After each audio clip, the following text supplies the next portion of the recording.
10 నిమిషాల్లో ముందుకు వస్తాము. ప్రెస్ మీట్ని మహిళా చేత నిర్వహిస్తుంది. ఈమె పేరు తామాడ వినీత. ఈమె ఫాదరు రాజాంలో శానిటరీ సూపర్వైజర్గా పనిచేస్తున్నారు. ఈమె తల్లి ఈవిడ కుమారి, ఈవిడ పేరు. ఇతని పేరు అరసాడు వెంకటేష్. ఇతని తల్లిదండ్రులేమో వాళ్ళిద్దరు కూర్చున్నారు. వీళ్ళు చాలా దగ్గర బంధువులు. అమ్మాయికి అబ్బాయి మేనమామ అవుతాడు. ఒకటే కులం, అసలు దగ్గర బంధువులు. అంటే ఈమెకి ఆ అబ్బాయి చిన్న కొడుకు. వీళ్ళిద్దరూ గత చిన్నప్పటి నుంచి కూడా పెళ్లి చేసుకుందామని చెప్పి అనుకున్నారు. 8 సంవత్సరాలుగా కొంచెం డీప్గా ప్రేమించుకున్నారు. అమ్మాయి బీటెక్ చేసింది, 25 సంవత్సరాల అమ్మాయికి. అబ్బాయి MBA చేశాడు. అబ్బాయికి 31 సంవత్సరాలు. ఈ పెళ్లికి సహజంగా పెద్దల అడ్డంకి ఏమి ఉండకూడదు నిజానికి. అయితే వీళ్ళు వినీత వాళ్ళ ఫాదరు, ఆయన ఏంటంటే గోవింద్ అతని పేరు. అతనంటే కొంచెం మూర్ఖత్వంతో ఏంటంటే నేను చెప్పిన వాడిని పెళ్లి చేసుకోవాలి కానీ నీకు నచ్చిన వాడిని పెళ్లి చేసుకోవడం అనే ఒకే ఒక సింపుల్ కారణంతో నేను పెళ్ళిని ఆయన ఒప్పుకోలేదు. కాళ్ళు పట్టుకొని బతిమలాడిన ఒప్పుకోలేదు. అతను ఒప్పుకోకపోగా అతని తమ్ముడు అయినటువంటి భగవాన్ అనే అతను ఇప్పుడు రిజర్వ్ CAగా చేస్తున్నారు. ఇక్కడ వైజాగ్లో చేసేవారు. విజయనగరం ట్రాన్స్ఫర్ మీద ఉన్నారు. పోలీస్ డిపార్ట్మెంట్లో అతను ఉండడం వలన వీళ్ళు ఏంటంటే ఇద్దరు కలిసి అమ్మాయిని బాగా ఫిజికల్గా కూడా హెరాస్మెంట్ చేసి కొట్టి తిట్టి చంపేస్తామని బెదిరించి ఇంట్లో పెట్టేశారు. దాంతో అమ్మాయి ఎలా అయినా ఇంట్లో బయటపడాలని అనుకుంది. మహిళా చేతన సహకారంతో ఆమెకి తెల్లవారుజామున ఆమె తల్లి, ఎందుకంటే ఏమి వచ్చేసిందని తెలిస్తే తల్లిని అతను చాలా కిరాకంగా ఏ పని చేయడానికైనా అవకాశం ఉందనేది వీళ్ళ ఆరోపణ. మీరు నేనైతే అతనితో మాట్లాడలేదు. ఎందుకంటే ఇద్దరు మేజర్స్ బంధువులు. ఈ పెళ్లికి ఎవరు ఆటంకపరిచినా చట్టం ఆటంకపరచదు కాబట్టి చట్ట ప్రకారం వీళ్ళకి సంక్రమించినటువంటి హక్కుని బలపరుస్తూ మహిళా చేతను ఈరోజు మా ఆధ్వర్యంలో సింహాచలంలో ఇప్పుడే వివాహం చేశాము. వివాహం చేసి మీ ముందుకు తీసుకొని వచ్చాము. మీ ముందు పెట్టక్కర్లేదు నిజానికి, కానీ ఆ అమ్మాయికి తండ్రి నుంచి అమ్మాయి వెంకటేష్ కూడా తండ్రి బాబాయ్ నుంచి థ్రెట్ ఉందనేది వాళ్ళు చెప్తారు ఆ విషయం. అలాగే తల్లిని కూడా అతను తీవ్రమైనటువంటి చర్య తీసుకునే అవకాశం ఉండడం వల్లనే తల్లి కూడా తెగించి ఇంటి నుంచి బయటకు వచ్చింది. ఈ ప్రెస్ ద్వారా, మీడియా ద్వారా మేము అతని వీళ్ళ తండ్రిని అడుగుతుంది. నిజమే, తండ్రి ఇష్టపడి చేస్తే అద్భుతంగా ఉంటుంది, మంచిది. కానీ అతనికి ఇష్టం లేకపోలేదు. అమ్మాయి చూస్ చేసుకున్నది కూడా ఎవరినో కాదు, సొంత మేనమామని. చదువుకున్నవాడు, ఉద్యోగం చేసుకుంటున్నాడు, తగిన వాతావరణంలోనే అతను కూడా ఉన్నాడు కాబట్టి పాప ఇష్టాన్ని కూడా చూసుకుని ఉంటే బాగుండేది అనేది. ఇప్పటికైనా అమ్మాయి తెగించి బయటకు వచ్చేసి నా జీవితాన్ని నేను స్వతంత్రంగా నేను నిర్ణయం తీసుకుంటానని ప్రకటిస్తుంది కాబట్టి ఇకనైనా కానీ వాళ్ళని విడిచిపెట్టిస్తే బాగుంటుందని చెప్పి మేము అనుకుంటున్నాము. అదర్వైజ్ మహిళా చేతన వాళ్ళకి ఇవ్వాల్సిన రక్షణ కల్పిస్తుంది. పోలీసుల ద్వారా రక్షణ వాళ్ళకి కలిగేటట్టుగా కూడా చేస్తుంది. వాళ్ళిద్దరికి అన్ని విధాలుగా మేము సహకరిస్తామనేది మీడియం తెలియజేస్తున్నాము. నా పేరు తామాడు వినీత. నా పేరు తామాడు వినీత. నేను ఈ అబ్బాయిని చాలా ఇష్టపడి పెళ్లి చేసుకుందాం అనుకున్నాను. మేము 8 ఇయర్స్గా మేము రిలేషన్షిప్లో ఉన్నాము. ఈ విషయం ఆల్రెడీ మా డాడీకి ఒకసారి తెలిసి అప్పుడు కూడా మేము చాలా సఫర్ అయ్యాము.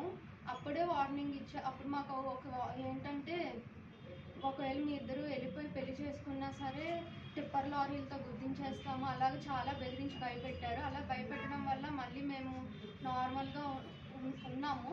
ఉండి తర్వాత ఎలాగైనా తల్లిదండ్రులు నొప్పించే నేను పెళ్లి చేసుకోవాలనుకున్నాను. ఎంత చెప్పినా సరే చాలా ప్రాధాయపడ్డాను. ఒక 3-4 ఇయర్స్ నుంచి మా డాడీ అయితే చాలా రకాలుగా నాకు ఇబ్బంది పెట్టారు. కానీ బయటికి ఏ ఇబ్బంది లేనట్టు నేను చాలా బాగా చూసుకుంటున్నట్టుగానే బయటికి అంతా ఉంది. కానీ లోపల చాలా నేను చెప్పలేను, కానీ లోపల చాలా జరగాల్సిందంతా నా వెనక కుట్ర జరిగింది. ఇప్పుడు ఏంటంటే మేము మేజర్స్ అయ్యాం కాబట్టి పెళ్లి చేసుకున్నాము. నెక్స్ట్ ఇదే కాకుండా మా బాబాయ్ కూడా, మా డాడీ ఏం చెప్తే మా బాబాయ్ చేయడానికి సిద్ధం. ఆయన ఓన్ డెసిషన్ ఉన్నా లేకపోయినా ఎవరి చేత వాళ్ళైనా వేరే వాళ్ళతోనైనా ఎవరితోనైనా చంపించేస్తాము, మీ ఇద్దరిని చంపించేస్తాము. Main threat Venkatesh Suresh mic ఉంది, ఆయనకి థ్రెట్ ఉండకూడదు. నెక్స్ట్ మేము పెళ్లి చేసుకుంటే మా అమ్మ వాళ్ళ ఫ్యామిలీని కూడా జైల్లో ఏం చేస్తాము, వేరే ఏమైనా కేసులు పెట్టి మొత్తం. మా అమ్మ వాళ్ళ ఊరు తలవరం, వాళ్ళు అక్కడ మా అమ్మమ్మ వాళ్ళు పెద్దమాయ చిన్నమాయ వాళ్ళు కూడా ఉన్నారు, వాళ్ళ మీద కూడా కేసులు వేసి లోపల పెట్టేస్తాము అనేసి బెదిరించారు మమ్మల్ని. ఊర్లో వాళ్ళతో కూడా ఊర్లో పెద్ద మనుషులతో కూడా మేము ఆల్రెడీ చెప్పి అడిగిచ్చాము, పలానా సంబంధం ఎందుకు వద్దంటున్నారు అనేసి. అయినా కానీ వాళ్ళు కేవలం వద్దు అనే అంటున్నారు తప్పితే ప్రాపర్ రీజన్ కూడా చెప్పలేకపోతున్నారు ఎందుకు వద్దు అనేది. ఈ అబ్బాయికి జాబ్ ఉంది, మా క్యాస్ట్, మా ఓన్ రిలేటివ్స్, అన్నిటికన్నా ముందు నాకు ఇష్టం, తనకి కూడా ఇష్టం, నేను ఒక మేజర్ని. సో మేము ఇలాగ ప్రొసీడ్ అయ్యాము. మాకు మా డాడీ వైపు నుంచి, మా బాబాయ్ వైపు నుంచి థ్రెట్ ఉంది.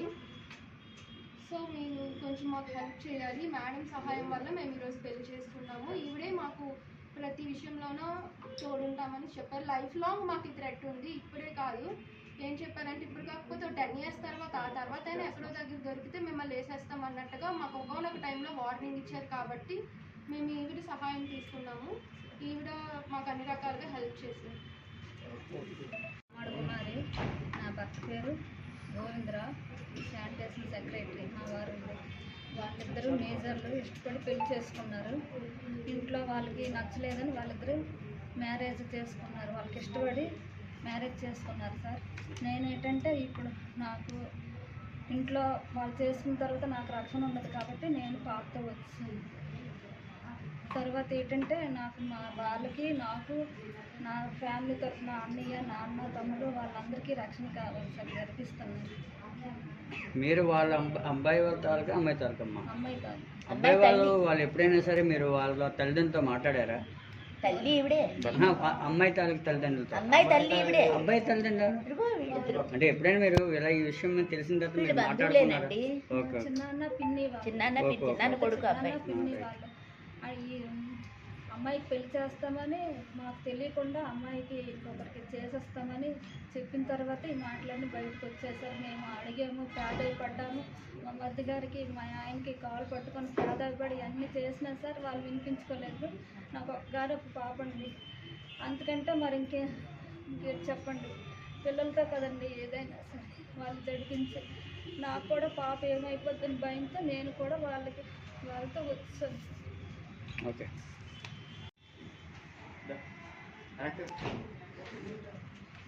ప్రెస్ నోట్ తీసుకోండి. కూర్చోమ్మా, తీసుకుంటాను. పేర్లు అండి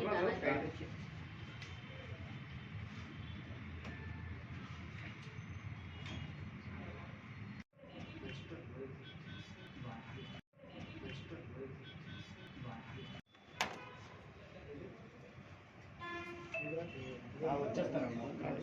ఇవ్వండి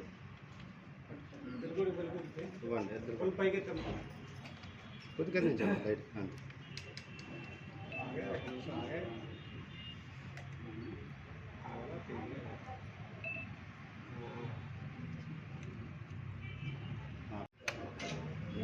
క్వశ్చన్ వెనక్కి క్వశ్చన్ అండి.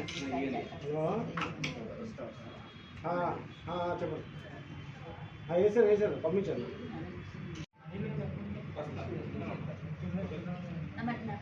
ఫోటో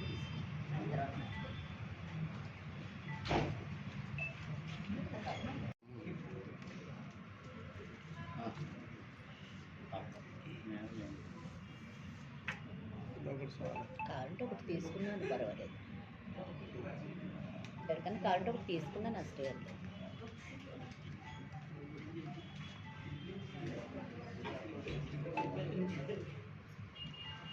ఇప్పుడు వీళ్ళు తల్లిదండ్రులు ఎవరైనా ఇదిగో అమ్మాయి తల్లి ఈవిడ మాట్లాడించండి.